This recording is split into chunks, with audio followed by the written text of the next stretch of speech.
Well, CBC's Charles Agro has been out on the streets of Toronto gathering reaction to the mayor's performance, and she joins me now. We were just talking about how sometimes what's on social media, critics, columnists, doesn't always match what people on the street are saying. So what are they saying? Well, you referred to what happened today as a performance, and certainly there are people out on the street that I've spoken with today who say just that. We've heard a couple of different things. We heard people today talking about how this was a joke, that it certainly wasn't what they were expecting. There were people who said they were hoping that the mayor was going to step down or at the very least take some sort of a reprieve or a leave. We had people who, we actually pulled our CBC van up into Kensington Market, which is a really popular area for people to shop on the weekend, and people literally flocked to the van to hear what Ford was saying on this show, and their reactions were certainly mixed. People, saying they felt sorry for him, that they really feel like there are things going on in his personal life that need attention, that it's time for him to get out of the spotlight.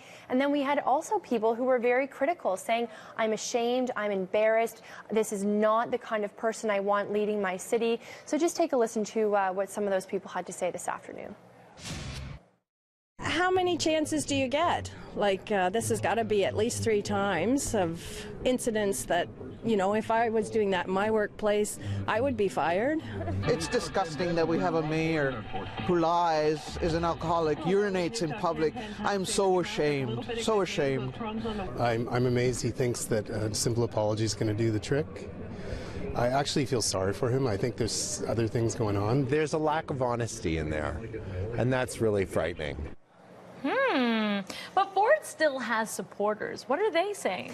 Yeah, it's really interesting. We're sort of seeing this dynamic where we have people really getting divided over this issue. We have his supporters who told me yesterday in Etobicoke, it's actually known as Ford Nation, where they say that this is simply, something that is not important to them. They don't care what the mayor does in his own personal time. They say they're going to continue to support the mayor no matter what, because he has picked up the phone, he has called them, he has invited them over to a barbecue, he has an annual event every year where hundreds of people get to spend time with him. And so you have a real sense from his supporters that he is getting things done at the city level. They certainly seem to support his policies. And even yesterday, I had people telling me, this video, they're still not convinced that the mayor is doing something wrong.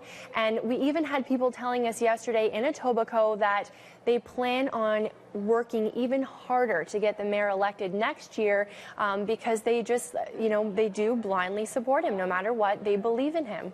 Wow. Really interesting points of view. Thanks so much for this. You're very welcome.